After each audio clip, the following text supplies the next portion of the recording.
Well, the U.S. Conference of Catholic Bishops is holding 3 days of virtual meetings starting tomorrow, and there is a lot on the agenda. The bishops are expected to discuss whether to continue an initiative on the importance of the Holy Communion in the life of the Church. That discussion could rebuke Catholic politicians like President Joe Biden, who are in favor of abortion. The virtual meeting is expected to include all 273 active U.S. bishops, archbishops, and cardinals. Joining us now is Matt Hadro, senior DC correspondent for EWTN's Catholic News Agency. Matt, welcome back. Always great to see you. So tell us more about this initiative and also why all the back and forth with the bishops.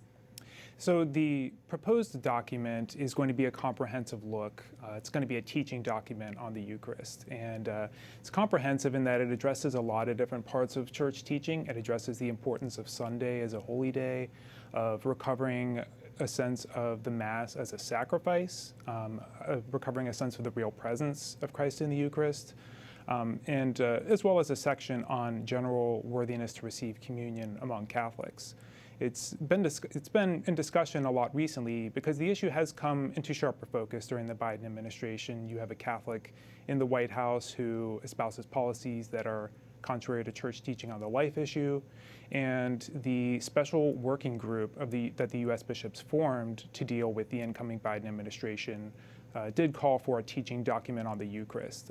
But it's not just the Biden administration. There's been a sense among the bishops that there's a real need for catechesis for all Catholics on the Church's teaching on the Eucharist recently. Yeah, and Archbishop Jose Gomez, as we know, president of the USCCB, has said the discussion on communion will be on the agenda. Do we know, will that debate be public?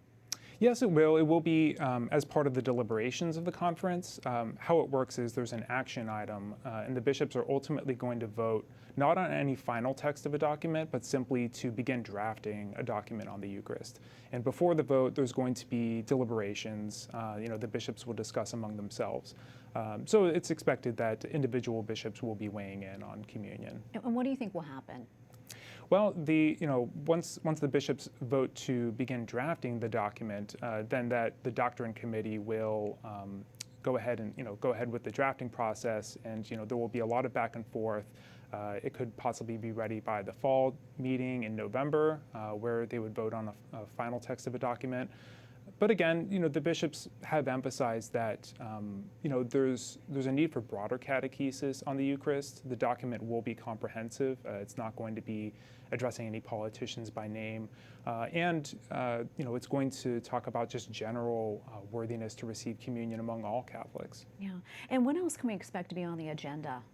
Well, the bishops will be considering a lot of other things. One of the things they'll be considering the causes of canonization, or voting to approve the causes of canonization of two figures, Father LaRue from the Diocese of Lafayette, Louisiana, and there was a captain of a merchant marine ship at the outset of the Korean War, who Father Leonard LaRue, who enacted a massive humanitarian rescue. And so those will be two figures that they'll be considering the causes of canonization for.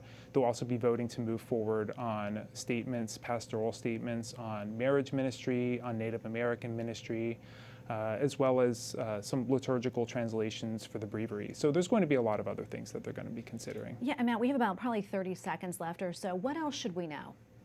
Well, there